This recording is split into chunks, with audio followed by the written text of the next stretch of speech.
নমস্কার। আজ ক্রমেটিক স্কেল নিয়ে আলোচনা করব। ভারতীয় ও পাশ্চাত্য সঙ্গীত পদ্ধতিতে স্বর সংখ্যা 12টি। এই 12টি স্বরের মধ্যে 7টি স্বরকে শুদ্ধ স্বর বলা হয়।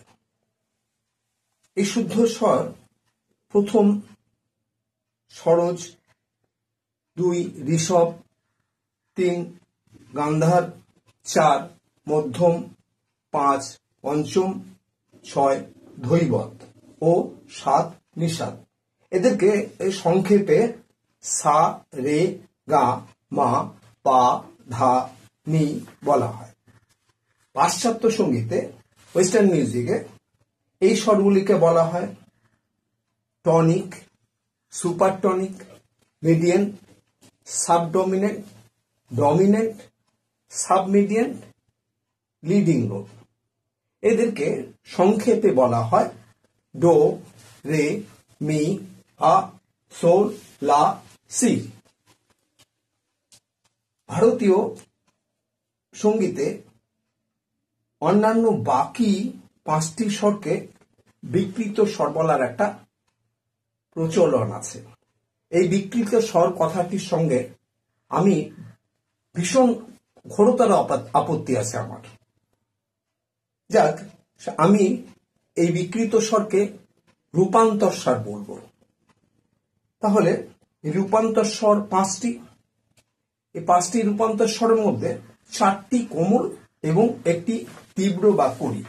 সেটি কোমলগুলি হলো কোমল রে, কোমল গা, কোমল ধা এবং কোমল নি এবং একটি কড়িমা। আমার কৌতূহল ছিল এই 5টি রূপান্তর স্বরকে পাশ্চাত্য সঙ্গীতে কি বলে। আজ তা দেখব।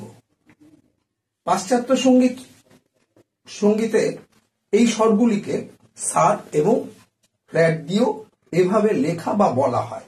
যেমন কোমল রে, কোমল রে ডি, রা, কোমল গা, রি, মি, pronounced M-A-Y, কড়িমা, ফি, ফি, এসি, সে, pronounced S-A-Y, কোমল ধা, সি, L-E, লি, pronounced L-A-Y, 6 বা 7 flat, L-I, লি, T-E-T, pronounced T-A-Y।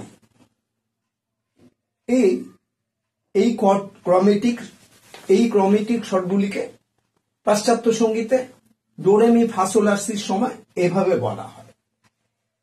পাশ্চাত্য সঙ্গীতে এই স্বরগুলিকে আবার অ্যালফাবেটিক্যালিও লেখা বা বলা হয়। যেমন আমরা অ্যালফাবেটিক্যালি বলতে ABCD, সেইভাবে আমরা বেশিরভাগ সময় সি কে সা বলে থাকি। সি কে সা বলার সুবিধাটা হচ্ছে আমরা কোনো কিবোর্ড বা হারমোনিয়ামে যদি যাই তাহলে সি সা বললে নিচের সমস্ত পর্দাগুলো সা, রে, গা, মা, পা, ধা, নি, সা বা ডো, রে, মি, ফা, সোল, লা, সি যাই বলি না কেন এখন একই। তো সেই সাদা পর্দাগুলো পাওয়া যাবে, কোনো কালো পর্দায় উঠবো না। তো সি কে যদি সা বলা হয় সেভাবে, তাহলে এখানে দেখানো আছে ডো, রে, মি, ফা, সোল, লা, সি, সি, ডি, ই, এফ, জি, এ, বি এই পর্যন্ত হবে।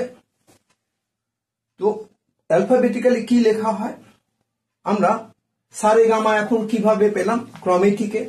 সা কোমল রে, শুদ্ধ রে, কোমল গা, শুদ্ধ গা, মা কড়িমা, পা কোমল ধা, শুদ্ধ ধা, কোমল নি, শুদ্ধ নি, এই পর্যন্ত পেলাম।